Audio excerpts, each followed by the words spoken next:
আসসালামু আলাইকুম। ২ টার অধিক বাচ্চা হলে আপনারা বাচ্চাকে কি খাওয়াবেন? গরুর দুধ নাকি অন্য কিছু? অনেকে কমেন্ট করতেছে গরুর দুধ খাওয়ালে নাকি অতিরিক্ত পাতলা পায়খানা করতেছে ছাগলের বাচ্চা। এখন করণীয় কি? আচ্ছা আসলে কি গরুর দুধ ছাগলের বাচ্চাকে খাওয়া যায়? আর যদি ছাগলের বাচ্চাকে খাওয়ানোও যায় তাহলে গরুর দুধের দামটা অনেক বেশি পড়ে যায়। আমাদের এদিকে প্রায় ১০০ টাকা ১ কিলো। আজকে এমন একটা বিকল্প পদ্ধতি দেখায় দিব যেটা একেবারে বিনা খরচে আপনারা চাইলে ছাগলের বাচ্চাকে খাওয়াতে পারবেন। কোথায় পাবেন? এই সমস্ত খাবারগুলো কোথায় তৈরি করবেন? একেবারে ইন টোটাল একটা ভিডিও হবে। পাশাপাশি আমি অন্য একটা টপিক নিয়ে আলাপ আলোচনা করব। সেটা হচ্ছে মুক্তচারণ পদ্ধতির মধ্যে ছাগলকে এক্সট্রা কোনো খাবার দিতে হয়? দেখেন আমি তো দিই না। আপনি কেন দেন? আপনি কেন দিবেন? এটা আমার সাথে হয়তো আপনি ভালো জানবেন। এবার আসেন মুক্তচারণ পদ্ধতির মধ্যে ছেড়ে দিলে কি দানাদার দিতে হবে? আসলে প্রশ্নটা ছোট হতে পারে কিন্তু উত্তরটা অনেক বেশি বড়। এই প্রশ্নটির উত্তর একেবারে আন্দাজে দেওয়া যাবে না। আপনি কোন ব্রিড নিয়ে কাজ করেন এটা আপনাকে বুঝতে হবে। এক এক ব্রিডের মধ্যে এক এক ধরনের দানাদার আপনাকে দিতে হবে। কিছু নিয়ম কারণ আছে। যেমন ধরেন আপনি যদি উন্নত মানের ছাগলগুলো নিয়ে পালন করেন, আপনি যদি সারাদিন না একেবারে ২৪ ঘন্টা যদি চারণভূমির মধ্যে ছেড়ে দেন,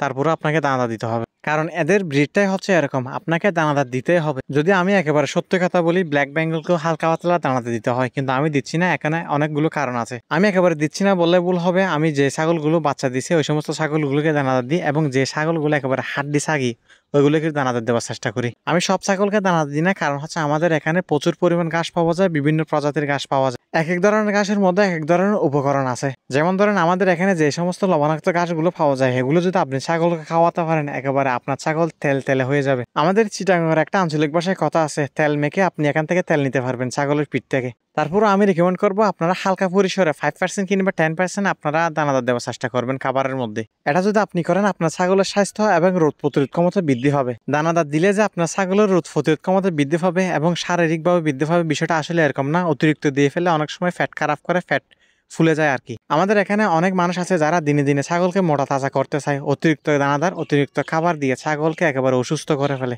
যেটা একেবারে করা উচিত নয় আমাদের। আর যদি আপনারা ছাগল মোটা তাজা করাতে চান, আপনাদের এই বিষয়ে কোনো ধরনের অভিজ্ঞতা নেই, তাহলে বলেন, আমি ইনশাল্লাহ এই বিষয়ের উপর একটা ভিডিও তৈরি করে দিব একেবারে অল্প সময়ের মধ্যে আপনারা কিভাবে ছাগল মোটা তাজা করাবেন।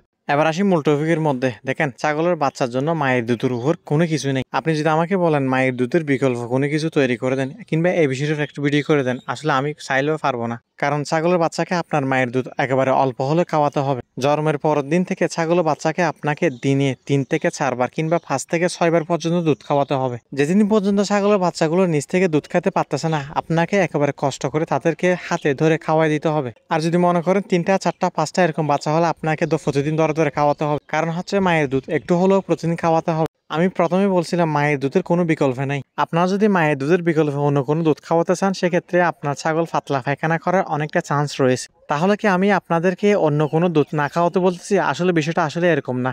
দেখেন আপনি চাইলে ছাগলের বাচ্চাকে গরুর দুধ খাওয়াতে পারবেন। এখানে কিছু নিয়ম কারণ আছে যেগুলো যদি আপনি মেনে না চলেন, তাহলে আপনার ছাগলের বাচ্চার রোগ প্রতিরোধ ক্ষমতা কমে যাবে, ওজন কমে যাবে, পাতলা পায়খানা হবে, অনেকগুলো সমস্যার সম্মুখীন হতে হবে আপনাকে।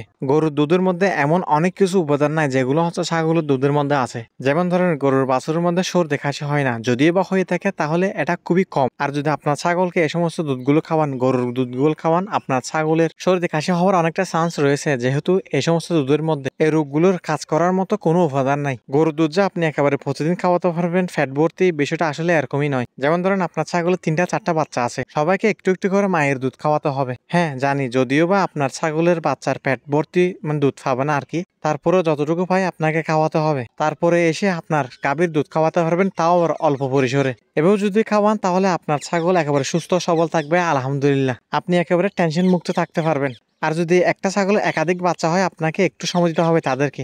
যেমন ধরেন এই ছাগলটা 3টা বাচ্চা দিচ্ছে, আলহামদুলিল্লাহ 3টা সবল আছে, এখন সুস্থ আছে। আমি একটু যত্ন নিয়েছি বিদায় এগুলো সুস্থ সবল আছে। অনেকের কিন্তু মনে করেন যে 3টা 4টা বাচ্চা হলে অনেক সময় বাচ্চা 2-3টা মারা যায়। সঠিক প্রসেসটা না জানার ফলে অনেক সময় এই সমস্ত ঘটনাগুলো ঘটে যায়। আর যদি আপনার এই সমস্ত কাজের কোনো ধরনের অভিজ্ঞতা না থাকে, যার অভিজ্ঞতা আছে তাকে নিয়ে এনে কিংবা তাকে ডেকে আপনার একটু পরামর্শ নেওয়া দরকার, আমি যেটা মনে করি আর কি পার্সোনালি ভাবে।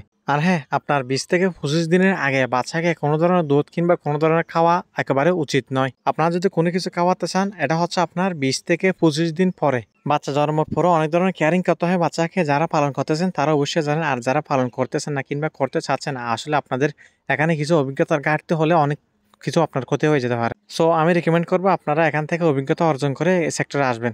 যেমন ধরেন আমার একটা ছাগলের বাচ্চা আছে যেটা জন্মের পর অতিরিক্ত কুড়িটা কেটে ফেলার ফলে সে সোজা হয়ে দাঁড়াতে পারতেছিল না। দেখেন আমি একটু দেখানোর চেষ্টা করতেছি, যদিও বা ক্যামেরার মধ্যে খুব একটা ভালো করে আপনার দেখা যাচ্ছে না। যদিও বা এটা বড় হয়ে গেলে ভালো হয়ে যাবে, তারপরে আপনাদেরকে দেখানোর সুবিধার্থে কিংবা বোঝানোর সুবিধার্থে এই বিষয়টা আমি আপনাদের মাঝে উপস্থাপন করতেছি। বাচ্চা হওয়ার পর থেকে আপনাদের এই সমস্ত খুঁটিনাটি কিছু বিষয় জানা থাকতে হবে কিংবা সবসময় মাথায় রাখতে হবে। একটা ব্রিডিং খামার টিকে থাকে কখন জানেন? যখন আপনার প্রোডাকশন ভালো হবে, আপনার বাচ্চা উৎপাদন বেশি করতে পারবেন, তখন তত বেশি লাভ আপনি এখান থেকে করতে পারবেন। আমাদের দেশের মধ্যে ব্রিডিং খামার করে টিকে না থাকার একটাই কারণ, সেটা হচ্ছে বাচ্চা টিকাতে পারে না।